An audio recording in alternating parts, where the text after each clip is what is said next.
E já les compartilho a tela da esquerda. Se desejam fazer algum comentário, alguma dúvida, alguma pergunta, intervenha, ligue no microfone, que a aula é de vocês e poderá ser o mais interativa possível. Essa daqui. E aqui entraria uma pergunta.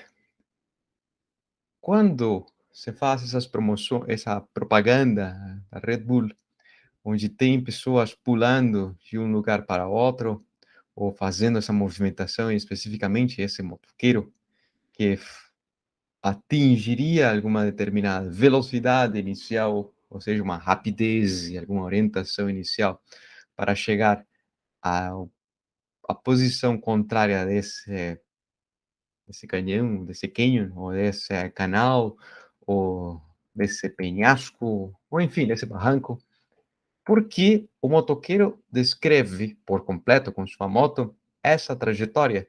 Quais seriam as causas, ou pelo menos, quais seriam as características dessa trajetória? Não é uma linha reta até chegar na rampa oposta. Não sobe fazendo um triângulo e descendo um triângulo, ou eleva-se fazendo um quadrado, ou simplesmente desce como se fosse uma rampa. Nunca faz isso. Quem joga uma pedra ao ar observaria que uma trajetória muito similar a essa é enxergada. Também quando joga-se ping-pong, ou tênis de mesa, que também pode ser chamado dessa maneira. Aqui entraria uma pergunta. Qual das duas pessoas fez o primeiro saque? A direita ou a pessoa da esquerda? E por quê? E a resposta é a pessoa da direita. Não sei por quê, mas por algum motivo a pessoa mandou a bola para cima e depois abateu. E esse movimento inicial foi rápido, ricocheteando sobre a mesa, fazendo outra movimentação e sendo respondida, ou dando a resposta ao seu contrincante, fazendo que a bola retorne em uma trajetória um pouco mais alta, ricocheteando de novo, coincidencialmente, quase na mesma posição onde tinha ricocheteado inicialmente, fazendo outra trajetória a menor velocidade, pois se pudéssemos analisar esse conjunto de flashes, ou essa sequência de flashes, quanto mais espaçamento exista entre posições subsequentes, significa que iria muito mais rápido, pois a frequência dos flashes é de 10 por segundo, ou de 25 por segundo, algum valor determinado, e quando estejam mais próximas, diria-se que a velocidade é um pouco menor, ou pelo menos a rapidez do movimento é um pouco menor em relação a essa daqui.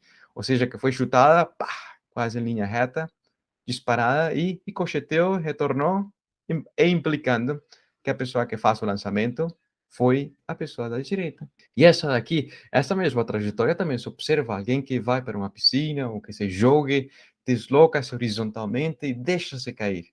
Pá, descreve quase essa trajetória. Ou uma pessoa com esqui chegando a essa rampa. É difícil descrever uma pessoa por completo, mas pelo menos desprezando a sua cabeça, os seus braços, as suas extremidades, as suas hastes que tem aqui, os seus esquis, pelo menos a um ponto que condensa toda a sua massa e que esse ponto descreveria o conjunto em si. Depois analisaremos como se chama esse ponto especificamente, mas que a trajetória feita é muito similar às anteriores. A trajetória feita por esse motoqueiro que pulou e fez uma pirueta, que saiu da moto, afastou-se da moto e depois retornou. O conjunto completo também apresentaria essa classe de trajetória. Ou pelo menos quem trabalha com madeira não se usa um martelo de ferro, pois poderia fazer uma estragada na madeira. Um martelo de borracha. Se jogássemos esse martelo, observaríamos que a haste e a cabeça do martelo apresentam deslocamentos diferentes, girando no ar. Mas há um ponto intermédio que poderíamos analisar posteriormente, e analisaremos posteriormente, que se desloca fazendo uma trajetória bem comportada, sem essas movimentações circulares que faria em relação a esse ponto específico. Por exemplo, em outro contexto, quando se faz uma solda, às vezes saem faíscas incandescentes, queimam, mas as trajetórias que deixam o registro nessa foto seria de curvas muito similares às anteriores, como o caso de um chafariz, perdão, uma fonte onde o jato diretamente disparado para cima é uma trajetória reta, sobe e desce. Mas os jatos que têm uma orientação que não é exatamente para cima, um pouco mais para o horizonte, descrevem trajetórias similares às anteriores. Similares também são observadas nos jogos de artifício, quando explode por completo essa pólvora e deixa a iluminação bem bonita. Tem segmentos que mostram essas trajetórias e uma bola de ping-pong ricocheteando várias vezes sobre a superfície, por algum motivo, também veremos nessa disciplina, que não atingirá a mesma altura sempre, mas o seu formato reduz-se em escala e mantém a mesma proporção. É uma curva similar a essa, só que um pouco menor. Similar a essa, um pouco menor ainda. E são similares, bem menores, mas ao mesmo tempo amortece esse movimento até que pare, e é algo que vemos no nosso dia a dia. Mas como poder descrever essas trajetórias? Quais são as principais características, o ponto máximo, o espaçamento que existe entre ricochetear e ricochetear? Como poder descrever aquilo? Quanto tempo gastará em ricochetear e voltar a ricochetear? São respostas que podemos fazer os dias de hoje. Mas essa daqui, qual é a chave desse movimento? Por exemplo, dois pedreiros não têm uma ferramenta, não têm um elevador, simplesmente têm as mãos, ou tem cada uma as suas mãos. Manda os tijolos para o seu parceiro e o seu parceiro consegue recebê-los com segurança. Qual é a chave do movimento?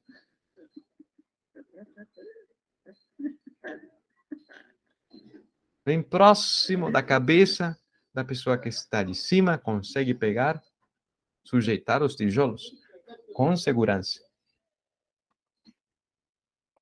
Algo acontece lá na parte superior que consiga sujeitá-lo sem ferir-se. Ou seja, e esse daqui,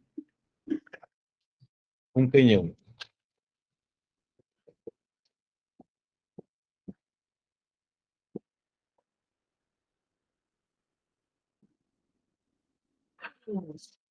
Como poder descrever para o lançamento de um canhão a máxima distância, a altura máxima dessa bala que atingirá e o tempo total em fazer essa trajetória, sabendo que poderemos não ter um canhão em casa, mas pelo menos até o vizinho tem uma bola de futebol, uma criança por aí na rua tem uma bola de futebol, podemos chutá-la, claro, pedindo licença, e dependendo da velocidade inicial, ou seja, a sua rapidez e a sua orientação, dependerá que essa trajetória seja muito elevada ou muito rasa. Tudo depende do que se decide fazer. Por exemplo, fazer um tiro de um pênalti não necessariamente tem que ser uma trajetória dessa forma, o mais reta possível seria o melhor. Mas se fosse do goleiro, quando faço o saque, talvez a proposta é que chegue a maior distância.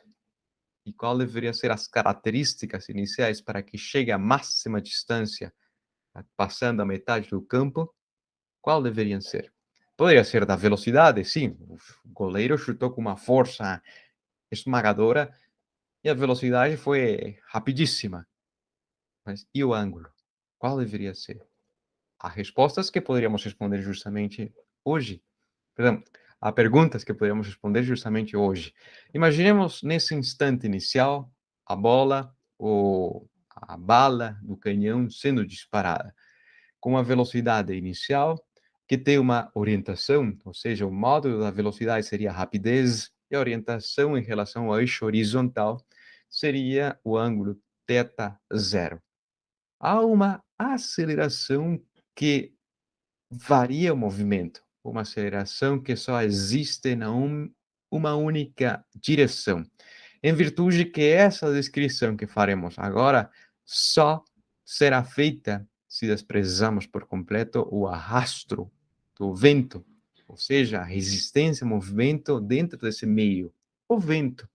Às vezes sentimos o vento é refrescante, mas se estivéssemos viajando a 120 km por hora e descêssemos a janela, pomos a mão por fora e sentimos uma empurrada, mas é impossível não senti-la, desprezando por completo esse arrasto, essa resistência ao vento, como se estivesse no vácuo. A única aceleração que favorece ou empecilha o movimento seria a aceleração da gravidade, cuja direção é de cima para baixo, e o sinal negativo tem uma implicação física, facilitando a descida e facilitando o aumento de velocidade para baixo, ou significa fisicamente o sinal negativo que todos os objetos livres cairão, que aumentam a velocidade para baixo e, portanto, diminuem a sua altura à medida que aumenta a sua velocidade na direção vertical para baixo.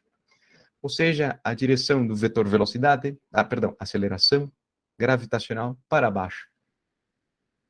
Podendo analisar os movimentos por separado, só existe um movimento na direção vertical acelerado e um movimento na direção horizontal sem aceleração, e não depende um do outro. Se o objeto eleva-se, não necessariamente, se foi disparado no ângulo específico 90 graus, como o jato desse chafariz que tínhamos visto, volta e desce na mesma posição vertical. Não há necessariamente um deslocamento, a menos que haja um ângulo desse lançamento inicial. Ou seja, que poderemos analisar os movimentos na direção vertical inicialmente como sendo uma lançada para cima com uma velocidade inicial equivalente à componente vertical do vetor velocidade inicial, relacionada com esse cateto oposto, e com o cateto adjacente ao ângulo do lançamento inicial, a componente horizontal da velocidade, que será sempre a mesma, pois ao longo desse eixo horizontal não experimenta-se aceleração física alguma. Mudando de posição, elevando-se um pouco, observaria-se que a velocidade vertical diminui um pouco até atingir o ponto máximo, onde não tem velocidade na vertical, e a partir desse ponto começará a descer e ganhar velocidade para baixo. Ou seja, cravando-se, se fosse um lançamento de dardo, essa disciplina atlética que joga uma haste e pá, crava-se na grama, e quanto mais longe, melhor, pois será quem ganha medalha de ouro e se quebra o recorde mundial de 91 metros de distância, então seria um novo recorde mundial, mas crava-se e finaliza o movimento justamente quando chegue à grama, tendo uma velocidade para baixo na direção de cravar-se por completo, tendo presente essa direção associada às componentes da velocidade. Poderíamos ver que as velocidades não são constantes, variam em função do tempo. Uma velocidade horizontal constante e uma uma velocidade horizontal que sim é constante e uma velocidade vertical que é variada. Mais uma vez, diminuindo a velocidade vertical até ser zero no ponto máximo, no ápice da trajetória, e posteriormente aumentando para baixo, aumentando o seu módulo, mas aumentando a rapidez. Em outras palavras, o módulo da velocidade vertical sempre aumentará para baixo. E nesse caso, apresentando uma aceleração para baixo, implicando que diminua e aumente posteriormente o sinal para baixo, seja cada vez mais rápido a sua queda. Para começar a descrição desse movimento, podemos dizer que foi chutada essa bola ou esse objeto foi lançado de uma determinada posição. Dessa posição, poderia definir-se a observadora, a pessoa que faz a descrição do movimento, e dizer que em relação a esse ponto específico, será a coordenada 0 em x e 0 em y, cuja velocidade inicial em horizontal e vertical estaria relacionada com a decomposição desse vetor, ou seja, a componente horizontal x associado ao cateto adjacente, cosseno do ângulo do lançamento, e componente vertical associado ao cateto oposto a esse ângulo do lançamento, seno de θ. Parece redundante, mas também se poderia fazer a escrita de dizer que as acelerações existem, embora seja uma zero, a aceleração no eixo horizontal é equivalente a 0 metros por segundo, não acelera, mas não importa, ainda assim vale a pena fazer essa escrita somente por hoje, para fazer a descrição do movimento, e a aceleração no eixo vertical é o módulo da gravidade negativo, para baixo. Sempre aumenta a velocidade para baixo e diminui a sua altura.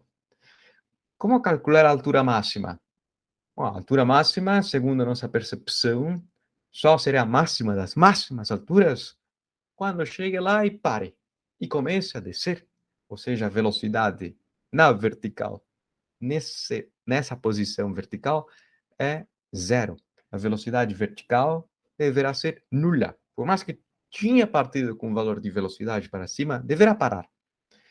E para descrever esse deslocamento até parar, você tem, sem ter acesso a um relógio, poderíamos usar a terceira equação da cinemática, tendo presente que haverá de se deslocar uma determinada distância para cima, embora seja uma equação geral, genérica, x é qualquer eixo, a velocidade inicial presente agora para esse eixo vertical, e em virtude que deverá parar na direção vertical, a velocidade será nula até parar. Mas deverá deslocar-se verticalmente alguma distância, tendo presente a aceleração da gravidade, com o sinal negativo. Qual será essa variação de distância? A altura final, a altura máxima, em relação à altura inicial. Ou seja, que se partiu da altura zero, a variação da altura será equivalente à altura máxima, e implicando que essa equivalência anterior possa ser expressa com mais detalhes, dizendo-nos que a velocidade inicial no eixo y seja componente da velocidade inicial oposta a esse ângulo do lançamento, ou seja, mediante seno do ângulo θ0, toda a segunda potência. Portanto, ambos termos ficarão a segunda potência. Menos duas vezes a gravidade vezes a altura máxima. Mas quanto vale a altura máxima? Como poderla expressar? Haverá que isolá-la. E para aquilo podemos passar esse termo da direita à esquerda e posteriormente dividir por duas vezes a gravidade. Dessa forma, teria-se que a altura máxima depende da velocidade inicial, a segunda potência, depende da direção do lançamento e depende da gravidade. Claro está, ninguém consegue controlar a gravidade a menos que fôssemos para Marte ou para outro planeta e teria outro valor do campo gravitacional. Mas nesse caso, qual será a altura máxima em relação à velocidade ao ângulo? Se, por exemplo, se, por exemplo, a velocidade inicial é sempre a mesma e o ângulo é a única informação que conseguimos variar. Quando tem-se uma mangueira em casa, o jato sai com uma determinada velocidade, mas podemos mudar a orientação dessa mangueira na abertura e, dependendo desse ângulo, poderia ter-se uma altura máxima, ou somente para cima, ou uma altura zero, somente horizontal, bem sobre a superfície da calçada. Qual seria esse ângulo? Todo dependerá da orientação, pois o seno assume o máximo valor dentro dessa circunferência unitária. O máximo valor de seno será quando esse ponto esteja justamente aqui, ponto verde. O seno, que representa a altura, será equivalente a 1. E o cosseno, que representa a posição horizontal para essa descrição geométrica, será equivalente a zero, justamente localizado aqui, em 0 e 1 em y. Denotaria as coordenadas do ponto verde se o ângulo for de 90 graus. Ou seja, a altura máxima é simplesmente disparar para cima. Perfeito. Mas e o deslocamento? Não faria essa trajetória, pois ir disparar para cima, sobe e cai na mesma posição horizontal. Não muda horizontalmente. Como poder fazer um complemento dessa descrição? E para aquilo, poderíamos responder quanto tempo tarda em atingir essa altura máxima? Quanto tempo gastará até chegar à altura máxima? Sabendo que a altura máxima tem essa condição, a velocidade a essa altura é igual a 0 metros por segundo. Portanto, poderíamos usar uma equação geral, bem genérica, a primeira equação da cinemática. E aqui peço que me desculpem por completo, senhoritas e senhores, pois deveria ser a de aceleração genérica, qualquer valor, e não g. Somente trocarei depois por a. Seja a mudança de velocidade associada a algum tempo, dada essa aceleração, com a velocidade inicial. Para o caso particular, qual será o tempo?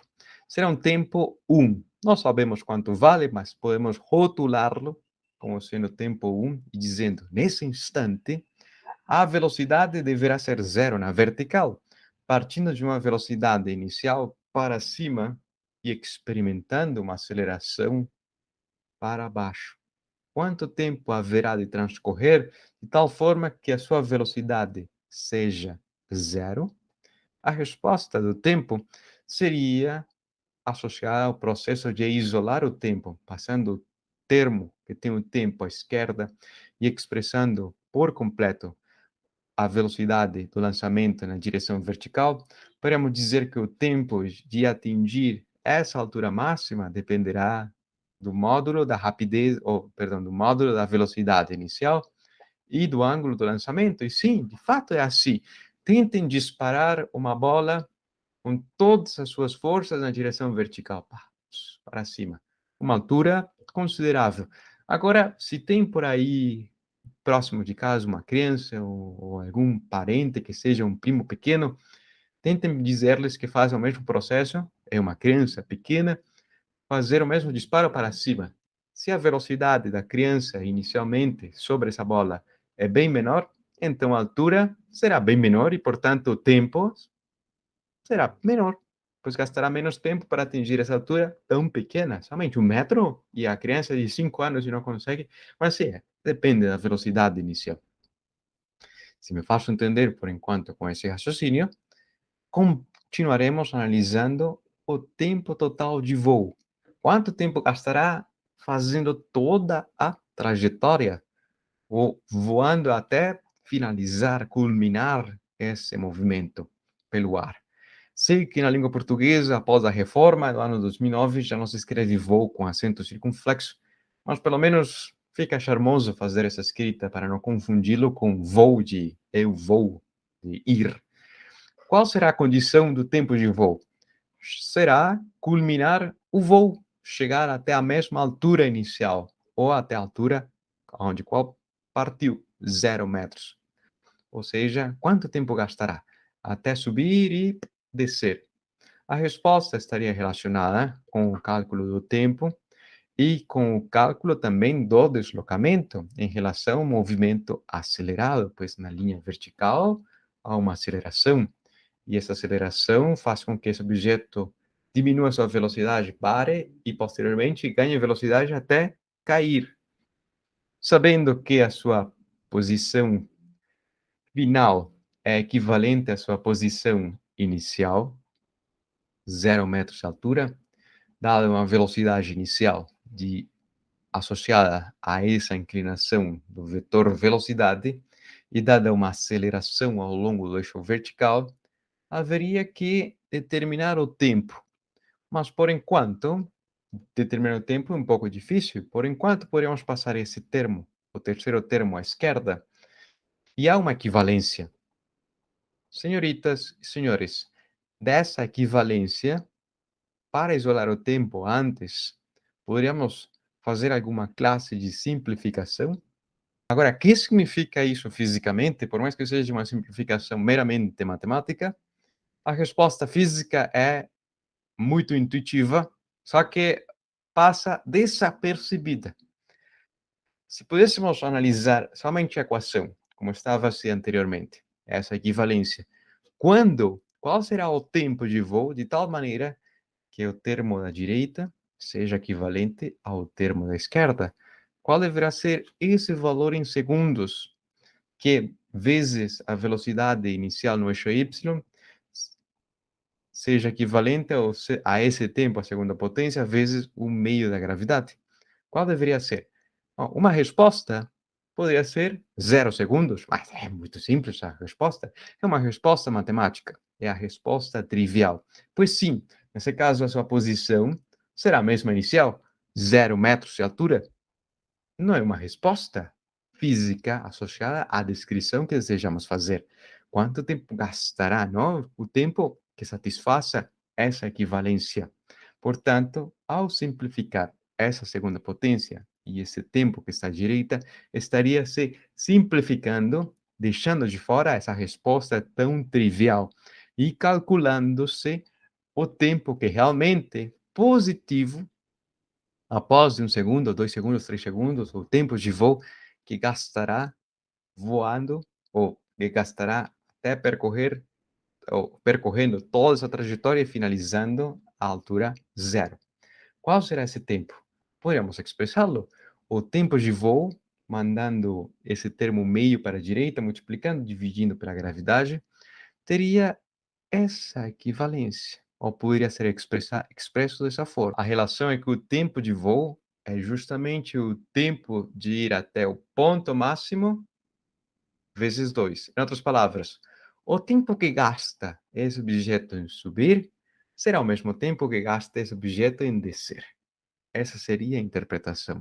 E muito bem analisado. Sempre quando a posição vertical final seja a mesma inicial. Pois de ser diferentes, já não teria o mesmo tempo. Seria o mesmo tempo a essa altura, mas se desse ainda mais, será um tempo que não haveria simetria, como bem mencionaste, na descrição da trajetória. Não seria a mesma, não seria esse formato tão bonito, como se fosse um espelho, o mesmo que está à direita, está à esquerda. Muito bem analisado, muito obrigado por esse comentário. Agora, continuando com o raciocínio, qual será a máxima posição horizontal, o máximo alcance que atingirá esse objeto chutado, jogado, lançado, disparado? Qual será a máxima distância, o máximo alcance ou alcance máximo? Se escreve dessa forma para ser o máximo dos máximos alcances, pelo fato que há algum valor determinado, sendo o único que tem-se de acesso é disparar com uma determinada velocidade, perdão, disparar com uma determinada rapidez, qual deveria ser a orientação que permita atingir o máximo de distância horizontal, ou seja, o alcance máximo, o máximo dos alcances?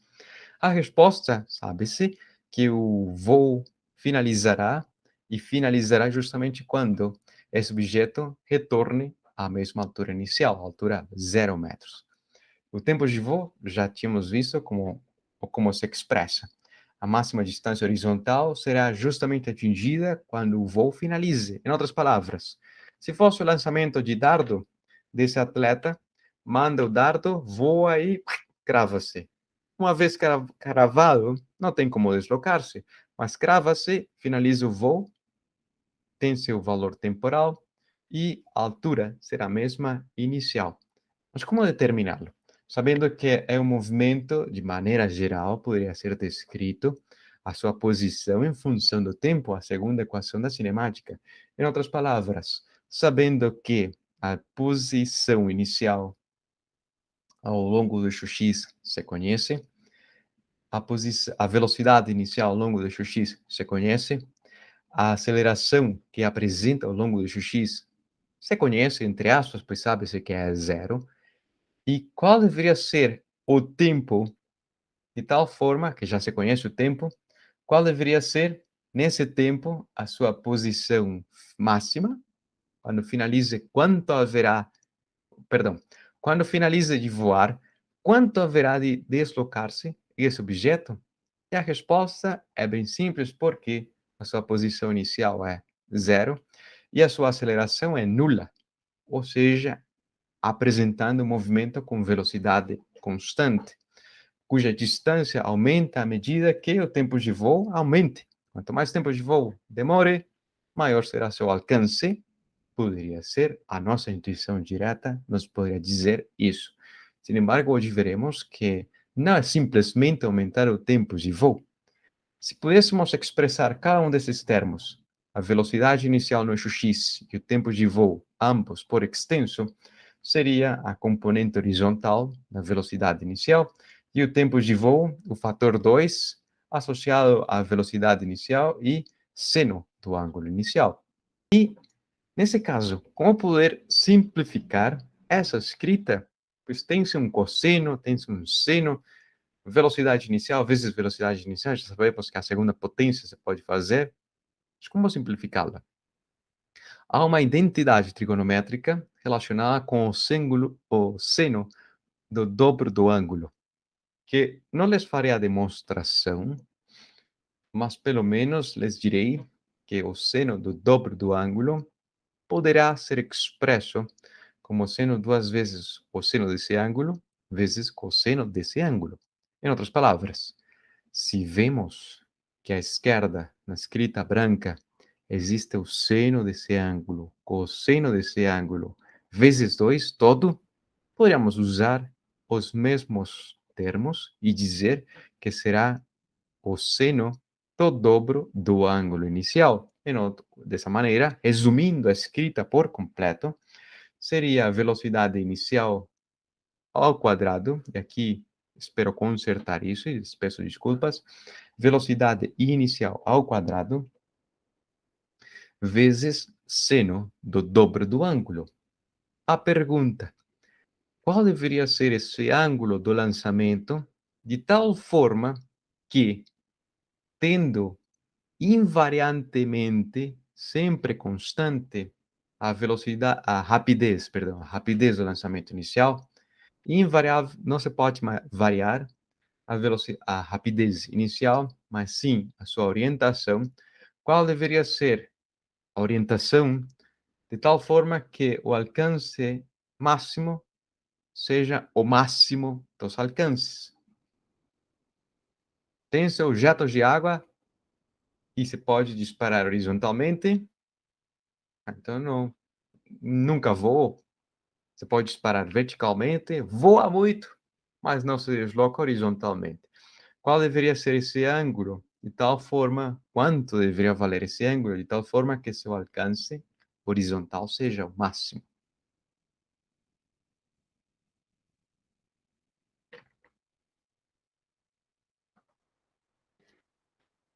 Em outras palavras, quando esse termo seno torna-se o máximo valor, que o máximo valor é 1.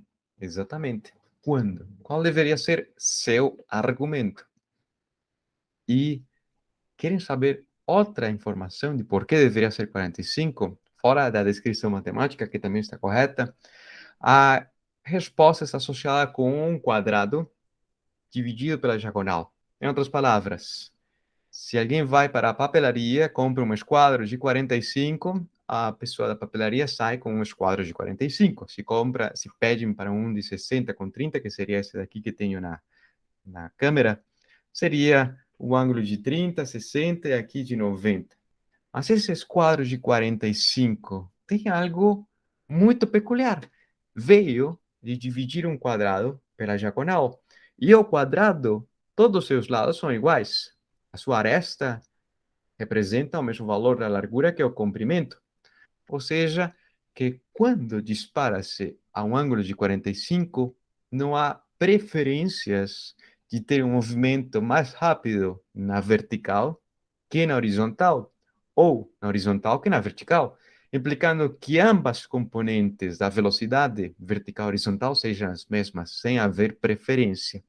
E é justamente obtido mediante o lançamento de um ângulo de 45, permitindo-lhe a esse objeto que se desloque o mais rápido possível horizontalmente, mas que também eleve-se e desça, gastando o maior tempo possível para que possa deslocar-se horizontalmente a maior distância. Essa seria a interpretação física do porquê o ângulo deveria ser a 45 graus, com a condição que a altura final seja a mesma inicial. Se são diferentes, o ângulo não necessariamente será o mesmo. Façam-me entender, senhoritas, senhores? Então, se me façam entender, podemos representar graficamente o comportamento da altura máxima em relação ao ângulo do lançamento. Para esse gráfico da direita, entre ângulos de 0 graus a 90 graus, pode-se observar que seno quadrado, ou seja, o termo mais importante que varia em relação à orientação para a altura máxima, mostraria que a máxima altura é justamente quando o ângulo é de 90 graus, pois seno de 90 é 1 e a segunda potência é 1 também. Ou seja, teria ser um lançamento só para cima, perfeitamente alto. E perfeitamente temporalmente tardio. Demora bastante tempo, ou, perdão, demorado. Demora muito tempo se lançássemos esse objeto para cima, atingindo a máxima altura e muito tempo de voo. Subindo, demora muito, e descendo a mesma quantia, vezes 2. Ou seja, muito importante esses resultados para o ângulo de 90, mas não significa nada para o deslocamento horizontal, pois lançar um objeto para cima cai na mesma posição. Quanto deslocaria-se horizontalmente? O ângulo de 45 graus, quando representa-se o comportamento da função seno de 2 vezes o ângulo do lançamento, observaria-se que há um máximo do seu valor. Seno será 1 quando o ângulo vale 45, justamente porque 2 vezes 45 é 90 e seno de 90 é 1. Mas também observa-se uma simetria. Para ângulos de 40 e 50, tem o mesmo valor. Para ângulos de 30 e 60, tem o mesmo valor. Ou seja, implicaria fisicamente que teria o mesmo alcance lançar um objeto a 30 graus ou a 60 graus, ou mesmo que a 10 graus ou 80 graus. E aquilo veríamos nessa animação, um lançamento a 15 graus, um lançamento a 30 graus, com a mesma rapidez inicial, um lançamento a 45 com a mesma rapidez inicial, tem o máximo alcance, mas um lançamento a 60 com a mesma rapidez, demora mais tempo, atinge mais altura, e o seu alcance é idêntico a de 30. De 75, mais tempo, mais altura, seu alcance é idêntico ao lançamento de 15. Ou poderia ser essa explosão de jogos de artifício com vários valores angulares de 10, 20, 30, 40, o branco de 45, 50, 60, 70, 80 e 89. Observaria-se que o de 30 já pousou, o de 40 um pouco mais distante, o de 45 tem o máximo alcance, mas o de 50 é o mesmo de 40, o de 60 é o mesmo de 30, o de 70 é o mesmo de 20, o de 80 é o mesmo de 10 em alcance e não em altura, e o de 89 muito alto, mas um deslocamento horizontal ínfimo, muito pequeno. Se me faço entender com essas noções, poderíamos dizer, em complementação, que fizemos toda essa descrição justamente porque o movimento vertical e horizontal são desconexos. E como poder-se observar essa desconexão entre ambos movimentos de forma experimental, e dessa maneira vocês poderiam acreditar mais em toda essa discussão que les tenho comentado? A resposta está associada com essa experimentação. Deixa-se cair uma bola amarela, livremente solta, e ao mesmo tempo joga-se uma bola vermelha, também deixa-se cair, mas com uma velocidade inicial somente na direção horizontal. Por exemplo, nesse vídeo, você consegue escutar algo muito particular.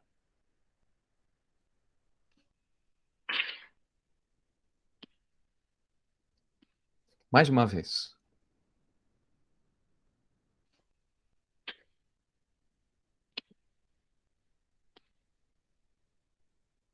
Há um ricocheteio e ambas bolas fazem o som ao mesmo tempo, ou seja, fazem as batidas ao uníssono, que é o que representa essa palavra. Ambas colidem ao chão, contra o chão, ao mesmo instante. Ou seja, independente de deslocar-se, gastarão o mesmo tempo até descer, implicando que ambas apresentam a mesma variação na direção vertical. Portanto, o movimento horizontal desconexo do movimento vertical. E, com base nessa descrição do dia de hoje, poderíamos analisar esse exercício, onde se diz que uma nadadora corajosa salta horizontalmente de uma falésia. É uma palavra pouco comum, mas é como se chama aí os rochedos ou penhascos, que seria o que se observa aqui nessa imagem, como se mostra nessa figura. Determinar o valor mínimo da sua velocidade imediatamente no salto desde o topo para que possa ultrapassar um degrau no pé desse rochedo, como se observa nessa imagem da esquerda, a 9 metros de altura, e o rochedo tem uma largura de 1,75 metros.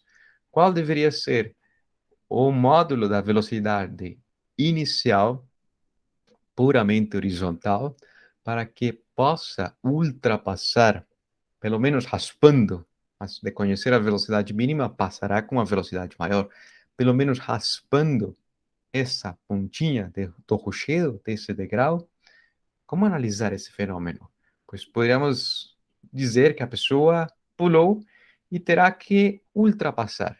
E uma pessoa é difícil de descrever, portanto, poderíamos assumir a ser a sua posição um mero ponto.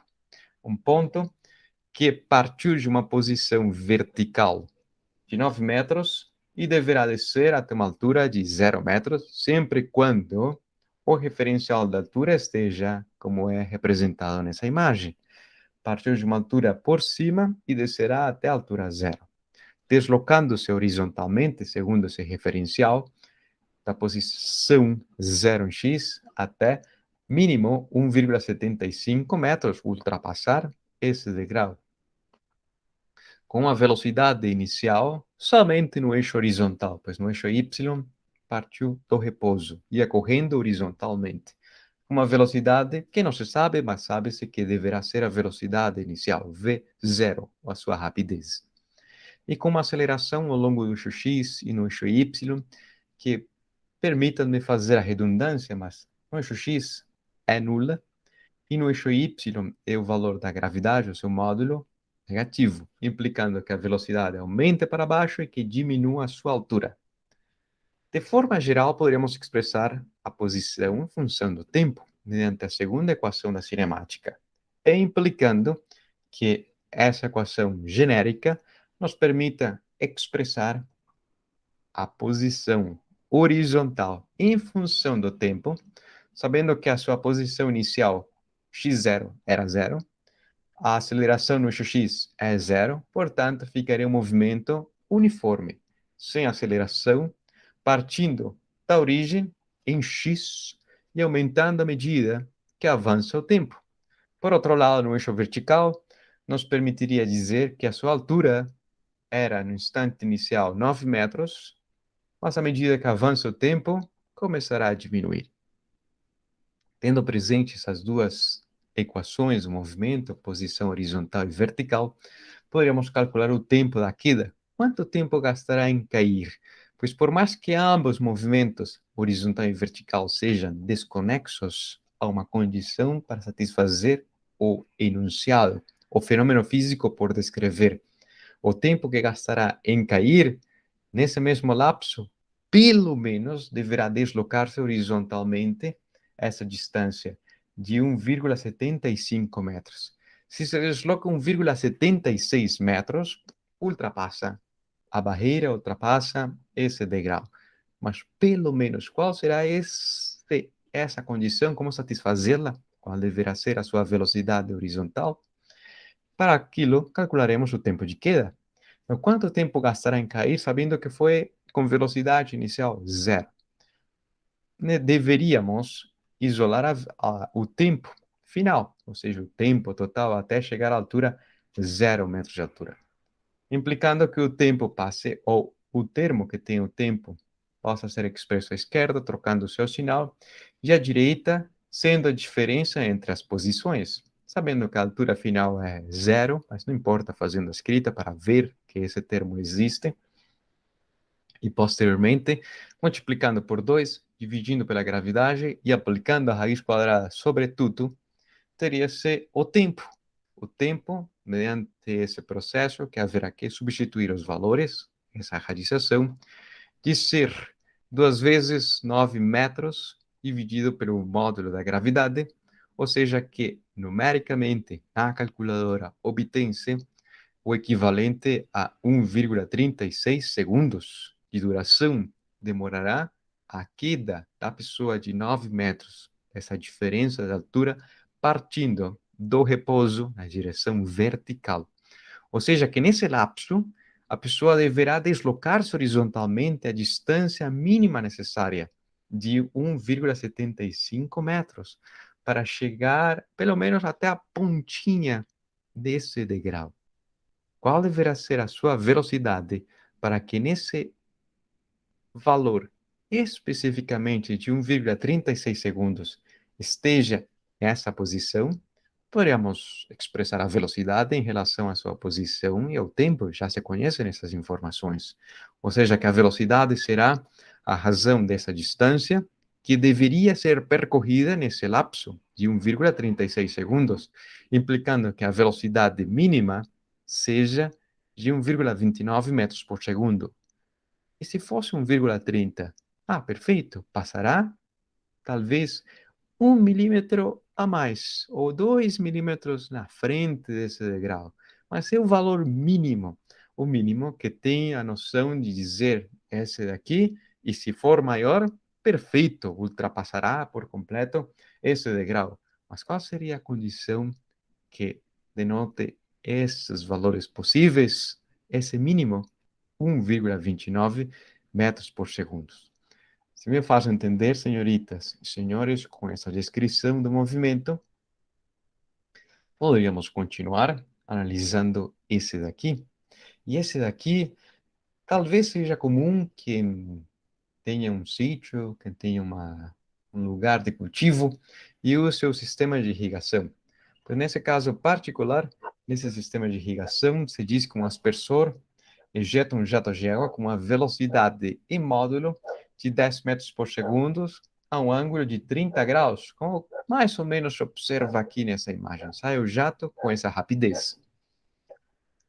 Para si, perdão, sendo a altura do aspersor, então sobre uma superfície de grama, está a haste que tem um aspersor, e o aspersor a 1 metro de altura ejeta esse jato, com uma rapidez de 10 metros por segundo, a um ângulo de 30 graus. Quão distante chegará esse jato de água? Qual será essa máxima distância? Sabendo que há um vínculo desse movimento, o tempo que gasta em subir e descer até chegar à altura zero será o mesmo tempo que gastará em deslocar-se toda essa distância. Mas qual será essa distância? Como poder determinar essa informação? Pelo menos podemos decompor inicialmente a velocidade em duas componentes, uma componente horizontal e vertical. E para o ângulo de 30, especificamente para a componente horizontal, expressa em função do cosseno desse ângulo de 30, e a componente vertical como sendo o valor da hipotenusa desse triângulo pictórico dessa imagem, que será a rapidez 10 metros por segundo vezes seno de 30. Quanto vale seno de 30 e cosseno de 30, senhoritas e senhores?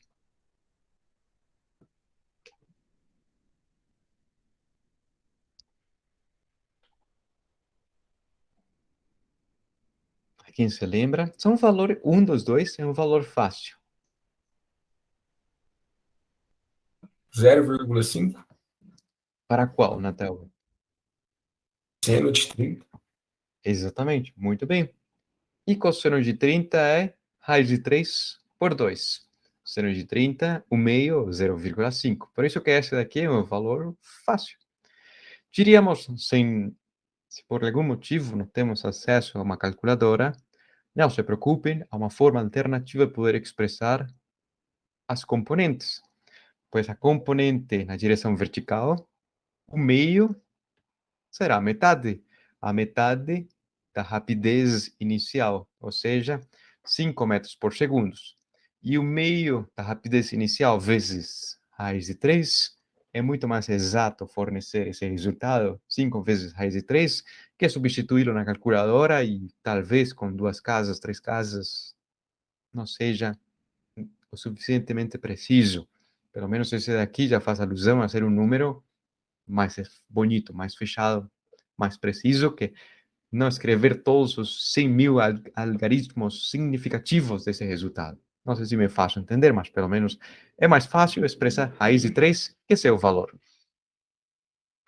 E alguns dados do movimento, por exemplo, a posição inicial, horizontalmente, partiu de zero, de uma altura inicial equivalente a 1 metro, implicando que o referencial na altura e em posição esteja posto justamente onde crava-se a haste sobre a grama.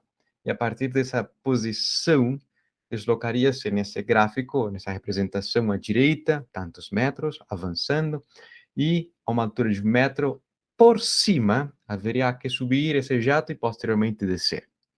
Ou seja, que o jato partiu de uma altura de 1 metro, o jato partiu com as velocidades horizontais e verticais que estão associadas a essa decomposição feita anteriormente, 5 vezes raiz de 3 metros por segundo horizontal e 5 metros por segundo na direção vertical.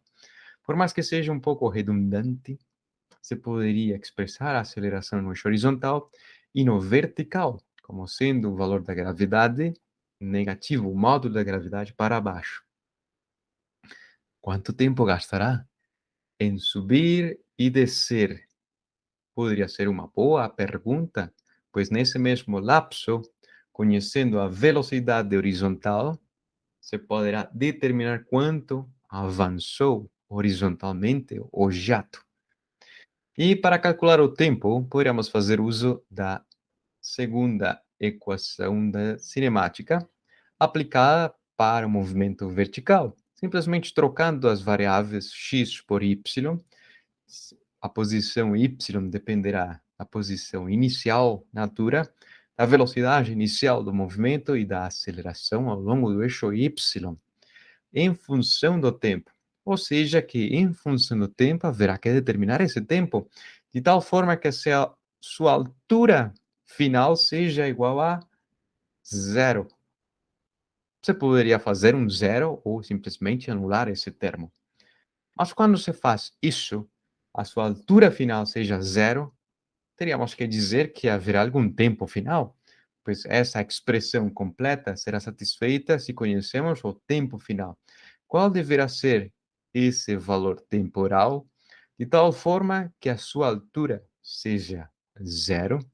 Como poderlo calcular? Talvez observando, talvez é uma opção, observando para essa equação sendo equivalente a zero, seja um pouco difícil de dizer qual será a resposta. Mas o que acontece se tentamos organizar essa expressão um pouco melhor quando multiplica-se pelo sinal ou multiplica-se por -1, tendo uma inversão dos sinais, portanto, organizando essa equivalência com o tempo à segunda potência, sendo esse fator positivo, como o tempo à primeira potência, tornando esse termo negativo, e esse termo a potência zero e o sinal invertido. Essa equação, essa última, lhes faz lembrar alguma ideia estudada anteriormente? É uma expressão onde o tempo está a segunda potência, a potência 1 e a potência 0, que qualquer elemento a potência 0 é equivalente a unidade e multiplicar por 1 não se escreve, pois é o mesmo resultado. Como resolver essa equação de segundo grau, ou esse polinômio de segunda ordem? A resposta seria Bhaskara, mas antes há que assumir a expressão genérica da equação de segundo grau, tendo presente os coeficientes, que seria o coeficiente A, que seria o coeficiente B e o coeficiente C para essa variável x qualquer, e satisfazer, portanto, a equação de segundo grau, qual deveria ser os valores de x, sabendo que A vale algo, V vale algo e C vale algo. Ou seja, em comparativa, podemos dizer que os valores de x, que são as raízes, as soluções desse polinômio para que seja zero, estariam relacionados aos valores de tempo, de tal forma que esse daqui, na parte superior, com essas cores que fazem alusão a ser o coeficiente A, B negativo e C negativo, também façam parte e poder ser expresso dentro desse cálculo do tempo de voo. Em outras palavras, vamos limpar um pouco essa imagem e dizer que o tempo de voo depende no denominador como sendo 2 vezes A, e 2 vezes A é 2 vezes o meio da gravidade, ou seja, a gravidade. 2 vezes o meio é nada, é o mesmo valor, perdão, é o mesmo valor. No numerador teria C o coeficiente B, que é negativo, agora será positivo, portanto, negativo com negativo, positivo, implicando que seja a velocidade inicial no eixo y, o meio. Mais ou menos, tornaria-se essa opção da raiz uma solução positiva, uma solução negativa, uma solução maior, uma solução menor. Obteria-se esse fracionário por ser determinado na calculadora, mas uma vez que se faça esse processo na calculadora, que se tenha a raiz positiva, a raiz negativa, ou a raiz maior, a raiz menor, e tendo esses dois valores, como se observa aqui nessa imagem, qual dos dois valores responde ao fenômeno que estamos descrevendo? Porque seria impossível que antes de lançar o jato já tinha ou já tenha chegado à superfície à altura zero. Há que esperar um tempo após o lançamento para que suba e desça até chegar à altura zero. É impossível que antes de lançar já tinha chegado à altura zero, sabendo que partiu da altura inicial, 1 metro. Vamos ver se me faço entender que pelo menos esse resultado é válido somente em um argumento matemático. O resultado positivo é a descrição física que estamos desenvolvendo no dia de hoje. O argumento matemático é basicamente esse daqui. Se a trajetória que faz fosse estendida um pouco pela esquerda, teria algumas linhas tracejadas um pouco mais para a esquerda e diria-se que esse objeto tinha partido, hipoteticamente, da altura zero em um instante anterior a 0,17 segundos. Mas isso nunca aconteceu, pois partiu da altura 1 metro. Então, poderíamos dar continuidade a determinar essa máxima distância. Nesse caso, já temos o tempo, e para determinar a máxima distância, estaria sendo essa condição satisfeita de dizer que subiu e desceu gastando esse tempo, e nesse mesmo lapso poderá deslocar-se uma determinada distância, porque já se conhece a sua velocidade horizontal. Qual será o seu deslocamento horizontal? De maneira geral, poderia expressar-se dessa forma. Não há aceleração ao longo do eixo x, mas ainda assim poderia escrever-se. Partiu de uma posição x igual a zero. Ainda assim, poderia escrever-se, implicando que, por mais que sejam zero, simplificam-se, e o deslocamento horizontal, a distância que terá mudado horizontalmente, dependerá da velocidade inicial ao longo do eixo x e do tempo que demorou subindo e descendo até a altura zero. Ou seja que, substituindo os valores, 5 vezes raiz de 3 metros por segundo será a velocidade ao longo do eixo x, 8,66 metros por segundo, vezes o tempo de voo. Tempo de voo nessas condições. Simplificando as unidades segundos por segundos, tem-se metros, portanto, a distância expressa-se em metros e é equivalente a 10 metros e 30 centímetros. Por exemplo, se alguém tem um aspersor num cultivo de alface, não necessariamente há que deixar aspersores próximos a cada 2 metros de distância. Sobre essas condições do enunciado, seria 1 a cada 10 metros. Seria suficiente. Haveria alguma região onde estaria muito mais molhada, mas o correto seria 1 a cada 10 metros e 30 centímetros. Sin embargo, o movimento são circulares, ou seja, a região molhada são círculos. E entre círculos e círculos, às vezes, ficam pedaços sem molhar. Então, é melhor deixá-las um pouco mais aproximadas. Se me faço entender, pelo menos com essa noção de seus aspersores e dessa descrição do movimento e as perguntas de vocês muito boas,